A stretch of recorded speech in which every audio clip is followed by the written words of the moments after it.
Hi friends, welcome to our channel.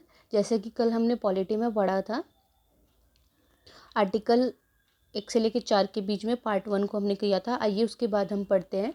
तो हमारे 1893 1893 में अफ़गानिस्तान को हमसे अलग कर दिया, भारत से अलग कर दिया, और उसे क्या कहते हैं, हम डूरंड रेखा बोलते हैं।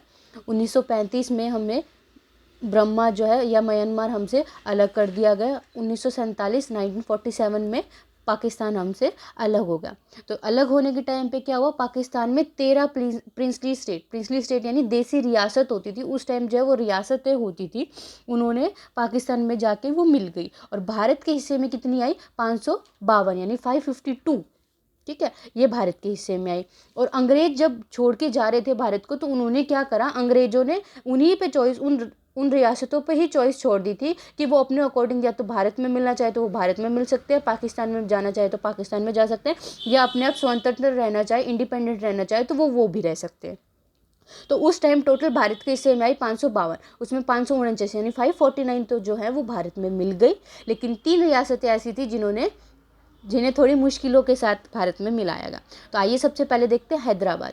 उस टाइम का जो हैदराबाद हम सुनते हैं आज के टाइम में, वो एक बहुत अच्छी और बहुत बड़ी रियासत थी, बहुत ज़्यादा संपन्न थी। ये क्या थी, ये पाकिस्तान में जाना चाहती थी।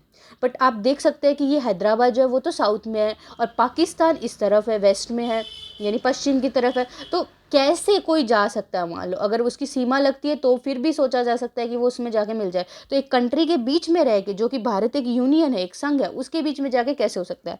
तो ये पाकिस्तान में जाना चाहती थी, बट सरदार पटेल ने क्या किया, ऑपरेशन पोलो कर दिया। और उस टाइम आर्मी, क्योंकि वो बहुत ज़्यादा रिवोल्ट कर रही थी, वो विद्रोह कर रही थी उसमें जाने के लिए, तो उन्होंने आर्मी को भेज दिया। बट लेकिन सरदार पटेल ने क्या कहा कि ये पुलिस की एक कार्रवाई थी, बट लेकिन पुलिस की ड्रेस में वो वहाँ पे क्या थी, आर्मी थी। और उन्होंने ऑपरेशन पोलो के तहत हैदराबाद को भारत में मिला लिया।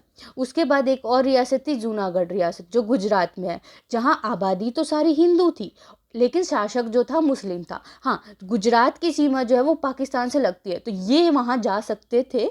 तो इन्होंने क्या किया, यहाँ की बहुत ज़्यादा आबादी हिंदू थी लेकिन वो वहाँ पाकिस्तान में नहीं जाना चाहती थी, पर लेकिन इसका शासक जो है वो मुस्लिम था, वो जाना चाहता था। तो इन्होंने क्या किया, पाकिस्तान ने अपनी आर्मी उस बॉर्डर पे लगा दी और इंडिया ने भी अपनी आर्मी अपने बॉर्डर पे लगा दी। तब उस टाइम पे दोनों के बीच में, दोनों ने जब अपनी लगा दी, तो उस टाइम क्या निकाला गया परिणाम उसका, कि एक रेफरेंडम यानी जनमत संग्रह करा लेते हैं। उससे क्या है, वो किया जाना चाहिए ताकि लोग अपना वोट रखें या अपना अधिकार रखें कि हम भारत में जाना चाहते हैं या हम पाकिस्तान में जाना चाहते हैं। तो उस टाइम जो है 90% पब्लिक ने क्या है, भारत में रहने का वोट दिया, इसलिए जूनागढ़ को जनमत संग्रह से भारत में मिला दिया गया। अब आती है जम्मू कश्मीर की रियासत। जम्मू कश्मीर के टाइम क्या था, राजा कौन था, हरी सिंह था। और उस टाइम पीएम कौन था, शेख अब्दुल्ला था। वहाँ के लोग मुस्लिम थे, राजा हिंदू था। तो जैसे इसके ऑपोजिट में हुआ, इसका बिल्कुल ऑपोजिट था।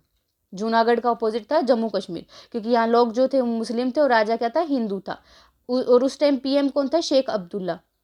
शेख अब्दुल्ला क्या चाहता था कि कश्मीर को अलग देश बनाया जाए। शेख अब्दुल्ला जो है वो कश्मीर को अलग देश बनाना चाहता था। तो लेकिन क्या हुआ, उस वजह से शेख अब्दुल्ला कश्मीर को अलग बनाना चाहता था। जो ये जो पाकिस्तान है, उसने क्या किया, कश्मीर के, जैसे कि हम इस तरह से कुछ कश्मीर का नक्शा बनाते हैं, तो जो इस तरफ वाला कश्मीर है, जो वेस्ट वाला कश्मीर है, उस पे पाकिस्तान ने जो है वो क्या कर लिया, कब्जा कर लिया। वहाँ पे आतंकवाद बढ़ने लगा, बहुत ज़्यादा लूटपाट और बहुत इस तरह की समस्याएं होने लगी। तो 26 अक्टूबर 1947 को हरी सिंह जो है वो सरदार पटेल के पास आए और उन्होंने क्या किया, विलय पत्र पर साइन कर दिया। और उस टाइम जो ब्रिगेडियर उस्मानी थे, उन्होंने चार्ज लिया और जम्मू कश्मीर को उसके अंदर मिला लिया। तब क्या हुआ, तब शेख अब्दुल्ला ने एक कंडीशन रखी। उसने क्या कहा, 370 को जोड़ दिया और कहा कि जो भारत का कानून है वो कश्मीर में नहीं लागू हो, उसका अपना एक अलग से कानून होगा। और ये उस कंडीशन के साथ भारत को, जो कश्मीर को भारत में मिला लिया गया, जम्मू कश्मीर को। तो शेख अब्दुल्ला के बाद आए फारूक अब्दुल्ला, जो उनके बेटे थे। फारूक अब्दुल्ला के बाद आए उमर अब्दुल्ला, जो फारूक अब्दुल्ला के बेटे थे। ठीक है, तो इस तरह से हमें 552 रियासतों को हमने भारत में मिला लिया। अब आए 552 रियासतों में 4 राज्य थे total.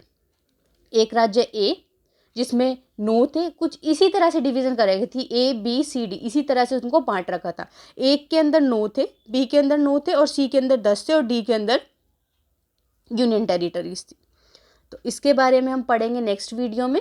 Thank you so much. आपको वीडियो कैसा लगा ज़रूर बताइएगा कमेंट सेक्शन में, एंड अगर आपको पसंद आया तो लाइक एंड सब्सक्राइब ज़रूर कीजिएगा। Thank you so much.